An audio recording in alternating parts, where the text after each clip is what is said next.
In some people's gardens, there are problem areas like banks or slopes where they find it difficult to get plants to stay there and look good. In this video, that is what I'm going to look at. Hello, I'm Rosie Hardy. This is Rosie Hardy Gardening. So slopes can be difficult. They can be just a gentle slope, which is not so bad. They can be really quite steep, and people want something to grow on there to basically hold the structure of the slope together. And once you've got your basic ground level planting in there, then you can start to put in some bigger stuff.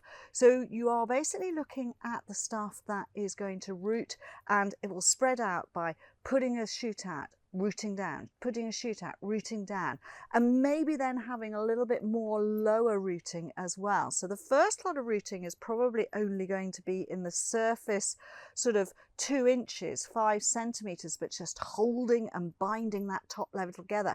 And then they might have a taproot that goes down and holds a bit further. So this is what I'm looking at, and let's have a look at some for sun and some for shade. And a lot of the ones which are for sun will have grey or silver foliage like this. They will be mats. They won't get very tall. This one, for instance, is Cerastium tomentosum, and this one is a variety called Silberteppich.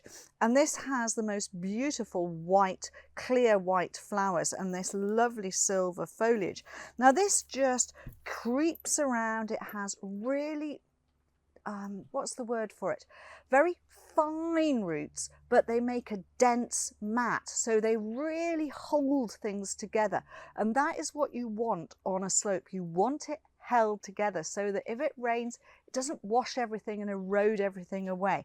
So these are your starting point for your slopes, to get that top layer there and then get other things which then root down. So this is really good. Its common name is snow in summer, and it's a great plant and it makes a lovely mat.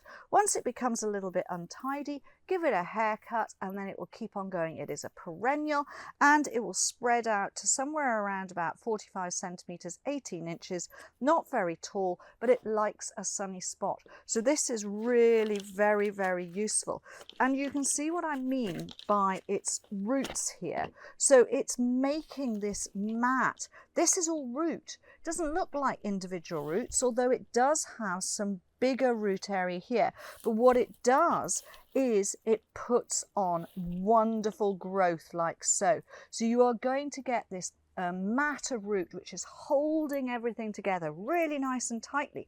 And then off it goes and it sends off these little runners and puts another lot of root down. So that is why it holds the ground together so well, because of this and because of this structure of really, really fine root, combination of slightly bigger, slightly finer, holding all of that soil together. Really excellent type of plant. Now these are the plants that come from the Caryophyllaceae genus, and a lot of them produce that sort of root, so they are really good. So you'll find some of the little baby gypsophilas will be just as good as well. So that is one. Then we have another one which has got a slightly furry and slightly grey effect. This is Centaurea montana. Centaurea montana make really quite big clumps, and again they run a bit and then root down and they hold the ground together. This particular variety is one that I really like. This is Purple Heart. Purple Heart has beautiful white outer petals of the it's a perennial cornflower shaped flower. It has white outer petals and then the center is a beautiful purple heart, so it lives up to its name. But this will make really good big clumps. If it's looking a little bit unhappy, give it a haircut, it will be absolutely fine. But again, really good for a slope.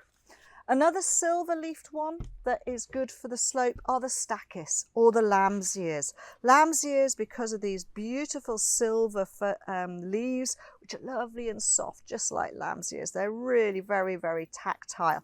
And again, these are something which are going to meander around and make a lovely big clump. at least 18 inches, 45 centimeters, if not a bit more. And then it it moves along, roots down. This has got slightly bigger roots, so it'll go down a little bit deeper, so it's holding the lower areas. So that's something that you need to think about. You need some which are holding the top surface, you need some which are going down a bit lower, so that you've got at least a foot, 30 centimeters of root holding that bank together. And then you can add in other things which are much deeper rooted. So this one, Stachys byzantina, beautiful flowers up here. This will be great on a sunny bank. Then a Nepeta. Nepetas are great for sunny banks. They're really good, especially this one, Summer Magic. It will make lovely clumps. It will be very happy in a sunny. And then lastly, for the real hot sun area, I've also got this hardy chrysanthemum. Now this is Chrysanthemum Clara Curtis. She's going to flower in the autumn, so she's not far off time for her to flower. She's also one of these plants that spreads sideways, and you can see by all of this running root here. So she's got normal root system here, and then all these runners which are going to run around and hold on to that surface. So she's really going to make a lovely mat. Now her foliage stays at around just under a foot, probably a little bit lower, so say 20 centimeters or something like that is where the foliage is going to be. And then above that, in the autumn, beautiful single strong pink flowers, and that goes on right the way through until we get to the first really hard frosts. So that is a great one for banks as well. All of these things are going to meander and hold together. So you may not want them in other areas because they can become a little bit too overzealous, but on a bank they're great because they're just holding that area and they hold themselves in. So let's go on to slightly shadier plants of that sort of area. This is a little hardy geranium. You'll find there are quite a lot of hardy geraniums that are great that wander around. This one is Dalmaticum. Dalmaticum is a low foliage. It's a scented foliage, so if you rub the leaves you'll get a lovely sort of perfume from that. But again, it's got these rhizomes, which are the stems which run along the surface, and then their roots go down. So again, it's going to hold and make a lovely clump. This is pink flowered, so this is really great for a semi-shady spot in the bank or your slope. Something else that's quite good are these rosemary, which is now Salvia. This is the repens type. Now this is not going to creep along as such, but it's going to make a really decent mound and hold itself well on a bank, because what you have to remember is the banks are going to drain down, so even in the shade they're going to be slightly dry positions. So something like this which can tumble down a bank is really great, and that just gives you a little bit of extra height. Obviously they're blue flowered and they again are scented, so they are good. So that's Salvia officinalis repens.